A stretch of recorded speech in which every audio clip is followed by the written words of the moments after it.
Hi viewers, welcome to our channel.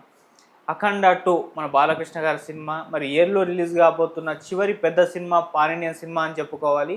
మరి cinema ఇయర్లో highest collected మూవీగా నిలుస్తుందా? అటు చావా అండ్ కాంతారా 2 ఇవి 800 crores ప్లస్ ఉన్నాయి కాబట్టి ఇవి టాప్లో ఉన్నాయి. వీటి రికార్డ్స్ని ఏమన్నా బ్రేక్ చేసి హైయెస్ట్ కలెక్టెడ్ మూవీగా నిలుస్తుందా లేదా? ఇప్పుడు ఈ అంశం మీద డిస్కస్ చేయడానికి ప్రజెంట్ మనతో పాటు సీనియర్ జర్నలిస్ట్ ఇమ్మంది రామారావు గారు ఉన్నారు. వారిని అడిగి తెలిసిన ప్రయత్నం చేద్దాం. సార్ నమస్కారం సార్. నమస్తే బాబు. సార్ బాలకృష్ణ గారు అఖండ 2 మరి ఇయర్‌లో రిలీజ్ కాబోతున్న పెద్ద సినిమా అని చెప్పుకోవాలి. మళ్ళీ పాన్ ఇండియన్ సినిమా. సో దేశవ్యాప్తంగా దీన్ని తీసుకెళ్తామని చెప్పేసి వాళ్ళు చెప్తున్నారు.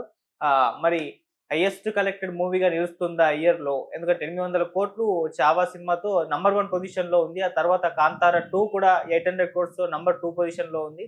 మరి వాటి రికార్డ్స్‌ని, వాటి కలెక్షన్స్‌ని బ్రేక్ చేసి ఫస్ట్ ప్లేస్‌కి వెళ్తుందా సార్? ఇక్కడ అఖండ 2 సినిమా ప్రారంభించినప్పుడు ఆ సినిమా మీద ఎక్స్పెక్టేషన్స్ ఏమి లేవు. అఖండ 1 వచ్చింది కదా, ఇంకా 2 కొనసాగిస్తారులే అనుకున్నాం. కానీ ఆ సినిమా చూస్తున్న కొద్దీ అందులో బాలకృష్ణ తాలూకు ఆ ఇన్వాల్వ్మెంట్ చూస్తున్న కొద్దీ ఆ సినిమా ఏదో ఒక మంచి టార్గెట్ని రీచ్ అవుతుందని అనిపించింది. తీరా సినిమా దగ్గర పడేసరికి, ఇంకా డిసెంబర్ అంటే దగ్గరే కదా, పడేసరికి ఆ సినిమా మాత్రం ఇప్పుడు నా దృష్టిలో అంతకుముందు రాజాసాబ్ అనుకుని నేను చెప్పా. కానీ రాజాసాబ్ ఈ సంవత్సరంలో రావటం లేదు. కనుక ఈ సంవత్సరంలో వచ్చే సినిమాలో ఇప్పుడు నాకు కనిపించే సినిమాలో డెఫినెట్గా అఖండ తాండవం నెంబర్ 1గా నిలుస్తుంది.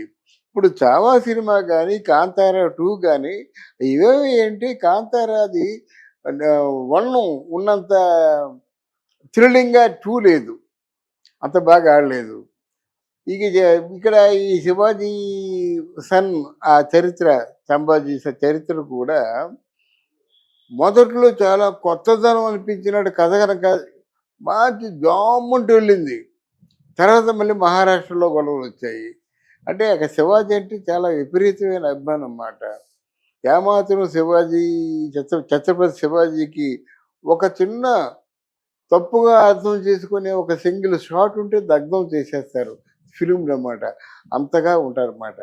అక్కడ దెబ్బతీసింది, కానీ లేకపోతే డెఫినెట్గా చావా సినిమా చాలా బాగుండేది అన్నమాట.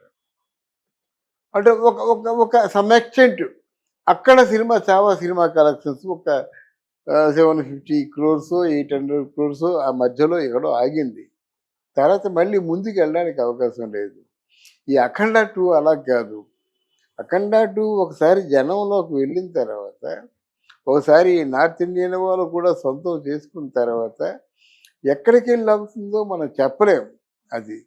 అందువలన ఒకటి డెఫినెట్గా ఈ సినిమాలు రెండు మా చంపాజీ బీపీ, చావా సినిమా కానీ, కాంతారా 2 కానీ ఏ సినిమా కూడా పోటీ కాదు. ఆపాటి సినిమాలు ఏమీ లేవు. కనుక ఉన్న వాటిలో అఖండ 2 నెంబర్ 1 అని చెప్పగలం మనం. అది 800 crores కలెక్షన్ క్రాస్ చేస్తుందని కూడా చెప్పలేము. మూమెంట్ అంటూ వచ్చినట్టయితే దాన్ని ఎవరు ఆపలేరు. ఆ మూమెంట్ వచ్చింది. అందుకనే పబ్లిసిటీ కూడా వాళ్ళు బాంబే నుంచి స్టార్ట్ చేస్తున్నారు. బాంబే నుంచి స్టార్ట్ చేస్తే ఓవర్సీస్ మార్కెట్ ఈజీగా అవుద్ది అన్నమాట. అందువల్ల చాలా ప్లాన్డ్గా, తెలివిగా అఖండ 2 రిలీజ్ చేస్తున్నారు. దాన్ని చూడు, బాలకృష్ణ మాత్రం డెఫినెట్గా సక్సెస్ఫుల్ ఆ చార్మ్ కనిపిస్తుంది ఆయనలో. డెఫినెట్గా నేను ఇఫ్ ఐఎమ్ రైట్, డెఫినెట్గా ఈ 2025 ఇయర్స్ బెస్ట్ అండ్ హైయెస్ట్ అంటే కలెక్టెడ్ ఫిలిం ఏదైనా ఉందంటే అది మాత్రం అఖండ 2 అని ఘంటాపథంగా చెప్పచ్చు. ఓకే. సో మరి ఇక్కడ తెలుగు మార్కెట్‌ని దృష్టిలో ఉంచుకుంటే ఇండస్ట్రీ హిట్‌గా నిలుస్తుందా? ఎందుకంటే సంక్రాంతికి వస్తున్న 300 కోట్ల క్లబ్‌లో ఉంది. సో ఇండస్ట్రీ హిట్‌గా ఉంది. మరి దాన్ని బ్రేక్ చేసి ఇది తెలుగు ఇండస్ట్రీకి సంబంధించి అయితే ఇండస్ట్రీ హిట్‌గా నిలుస్తుందా సార్? ఇండస్ట్రీ అంటే 2025 వరకే ఉంటుందండి. అవును.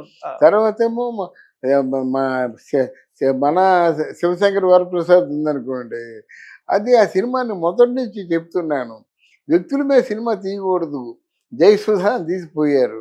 అలా పేర్లు పెట్టి తీసిన సినిమాలన్నీ కూడా దెబ్బతిన్నాయన్నమాట. ఆ పేర్లు పెడితే జై చిరంజీవి ఎందుకు మొన్న వచ్చిన సినిమా ఏమైంది కనుక ఏంటంటే, ఈయన ఏదో జిగ్జాగ్ చేస్తున్నాడు, విపరీతమైన పబ్లిసిటీ. ఇప్పుడు చిరంజీవి పాట కాబట్టి చిరంజీవి నయనతార పాట కనుక చిరంజీవి సినిమా గనక, చిరంజీవి కూతురు చూస్తున్న సినిమా గనక అంతమంది ఫ్రీ పబ్లిసిటీ చేశారు. లేదా చేస్తారా? ఏం చేసినప్పుడు ఇప్పుడు కథ కావాలి కదా, కొత్తదనం కావాలి కదా. ఈయన చిరంజీవి లాంటి హీరోని పట్టుకొని కామెడీ లైటర్ క్యారెక్టర్ని చేసి చూపిద్దాం అనుకున్నాం మాత్రం అది కరెక్ట్ కాదండి. చిరంజీవి తగ్గ క్యారెక్టర్ ఉండాలి. చిరంజీవి ఉన్నాడంటే అది వీరోచితంగా పోట్లాడాలి. తర్వాత రొమాన్స్ విషయంలో కూడా ఈజ్ నెంబర్ 1. మంచి డ్యాన్సులు చేస్తాడు, మంచి రొమాంటిక్ ఎక్స్ప్రెషన్ ఇస్తాడు. ఇప్పుడు కదులుతోంది మొగలిపోదా ఆయన ఒకటే చేశాడు, ఇంకెవరైనా చేశారా? ఏదైనా సినిమాని ఎగ్జాంపుల్కి చెప్పగలమా?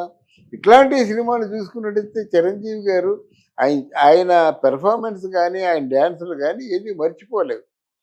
అలాగే ఖాదీ సినిమాలో ఆ పోలీస్ ఇన్స్పెక్టర్ని తప్పించుకొని వెళ్ళడం ఒక ఇంగ్లీష్ సినిమా లెవెల్లో ఆయన చేశారన్నమాట. అట్లాంటివి వాటికి ఉపయోగించుకోవాలి. అలాగే చేయమని చెప్పడం లేదు. సన్నివేశాలు కథ వండండి అయ్యా. ప్రేక్షకులకి ఏ కథ నచ్చుతుందో కొంచెం కష్టపడండి. అంతేగాని చిరంజీవి గారు ఖాళీగా ఉన్నారని చెప్పి సినిమా తీసేయడం, బొక్క బోర్లా పడడం ఎందుకు? చాలా బాధ అనిపిస్తుంది. ఆచార్య సినిమా ఎందుకు తీసినట్టండి? బోళాశంకర్ ఎందుకు తీసినట్టండి? తర్వాత ఏమో గాడ్ ఫాదర్ ఎందుకు తీసినట్టండి? ఆయన పరువు తీయడానికి కదా. అలా కాదు, మీరు కష్టపడండి, బుర్రకు పదులు పెట్టండి.